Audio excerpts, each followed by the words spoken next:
Hey guys, it's Brandon here, and in today's video, I'm going to be showing you how to remove an E30 gas tank. This one is off a 325iX.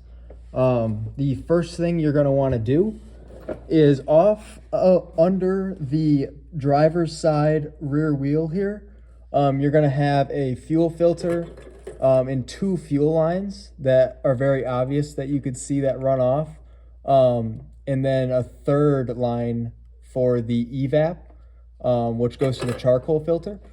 So this line here that I have sectioned off is the feed line. This line here is the return. And this one here is the charcoal filter line. And you'll have a fuel filter sitting right here. So what you can do is just snip all these out, especially if you're just going to be replacing them, which is the smartest thing to do when they're this old. So cut everything out of there. And then if you need to put some pliers on the feed line here, because fuel could just keep dripping out of that. And also this one as well if the tank is still kind of full. The next thing you're going to want to do is hop under the passenger side wheel here. There is, on the stock E30 gas tanks, there are drain bolts, which is super nice. However, on mine, it's completely corroded and you can't get it off.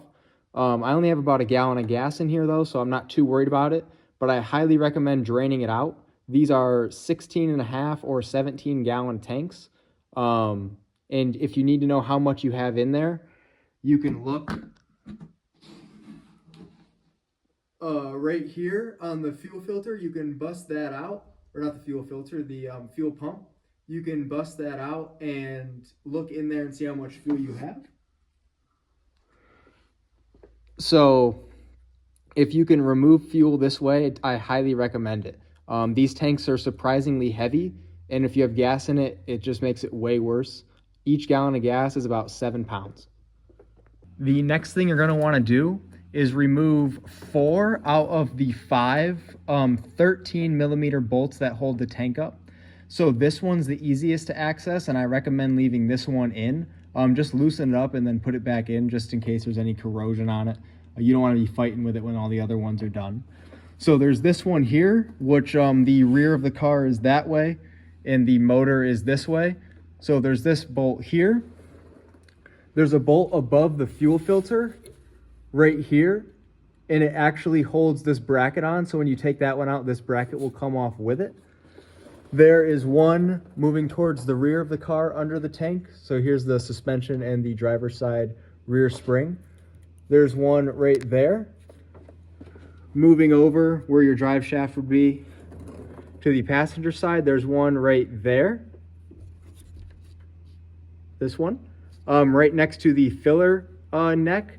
It's highly recommended to take this off. The stock one especially is rather large. Take that off for an easier time to get to this bolt. Then back towards the front again. There's one in the corner here. And that should be all of them. So up at the top now, you can do this before or after you remove those bolts. What you're going to want to do is pop these 2 caps off. They're just held on by Phillips head screws. And you're going to want to just unplug them. This one on the driver's side here is a fuel level sensor. And this one on the passenger side is the fuel pump, as well as a level sensor. So you're going to want to unplug those. This line can stay connected because this is actually the feed line that I pointed out earlier. This line, you can cut it, but it doesn't really do anything right here. It just goes back into the tank. So you can leave it or cut it. It doesn't matter for this one. This is the evap line.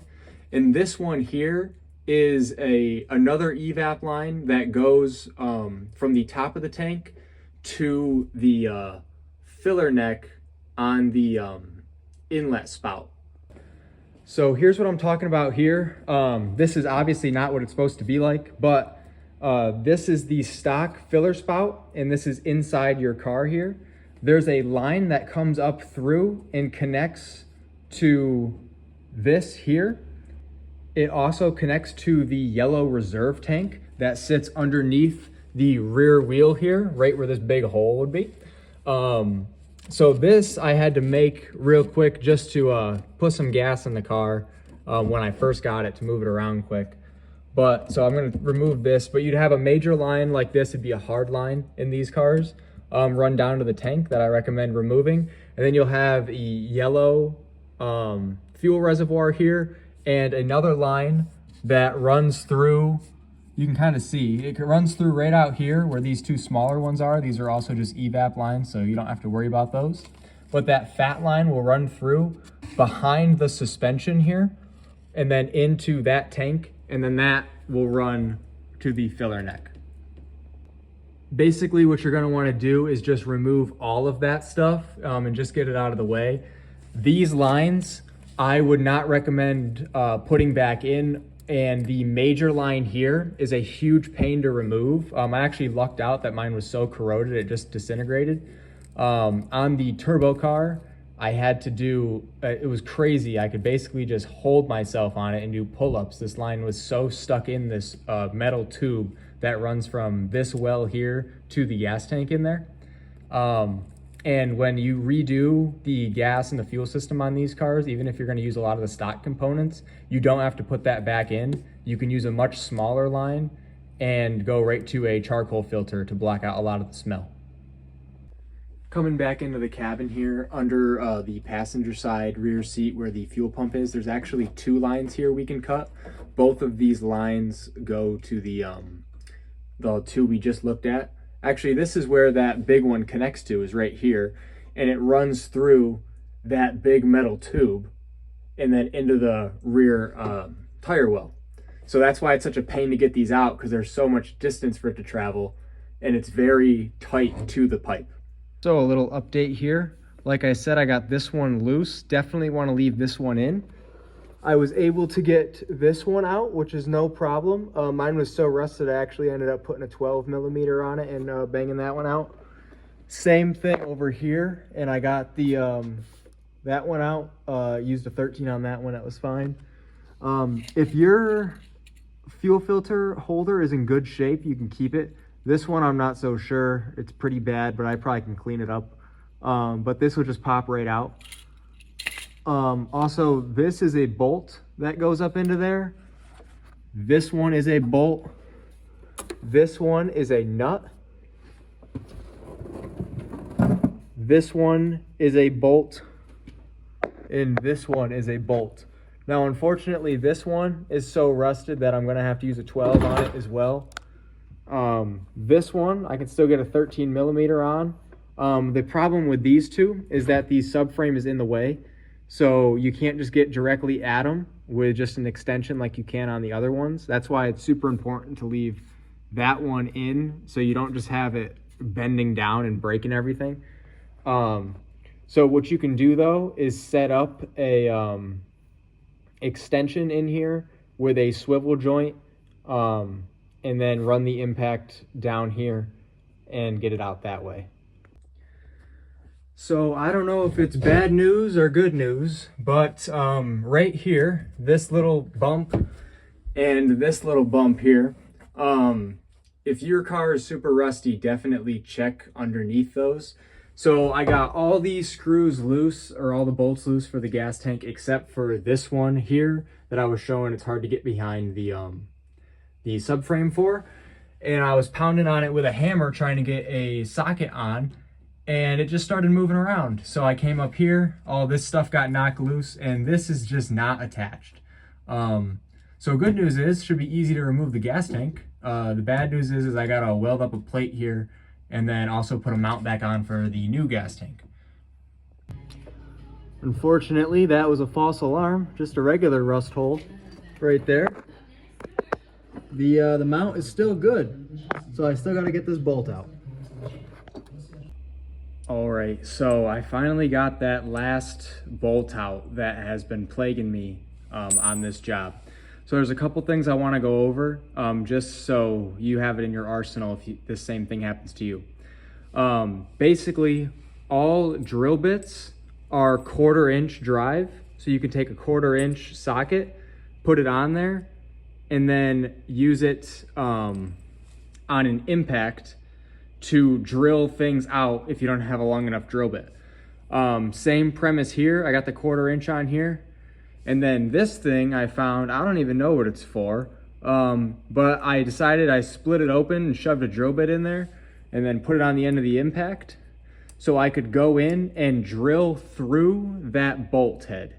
I drilled all the way up through it to make it super weak.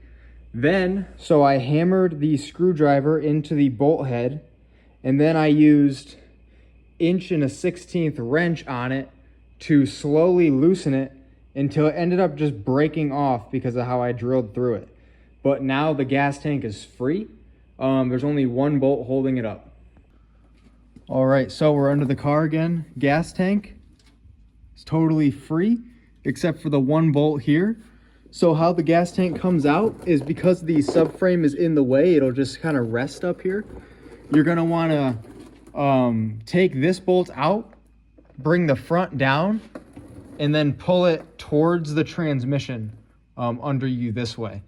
It won't come out the other way because of the subframe. It'll rest on that. So once this bolt comes out, this thing's ready to come down. It's extremely heavy, like surprisingly heavy. So again, try to make sure you have as little gas in there as possible. Have rags on site because if there is anything left, which there more than likely will be, especially in the reserve tank on this side, because you can only drain it from the left side, if you could drain it at all. So there will be gas left in here, so just be careful of that. And then also just double check, make sure all your hoses are disconnected, because the worst thing is having this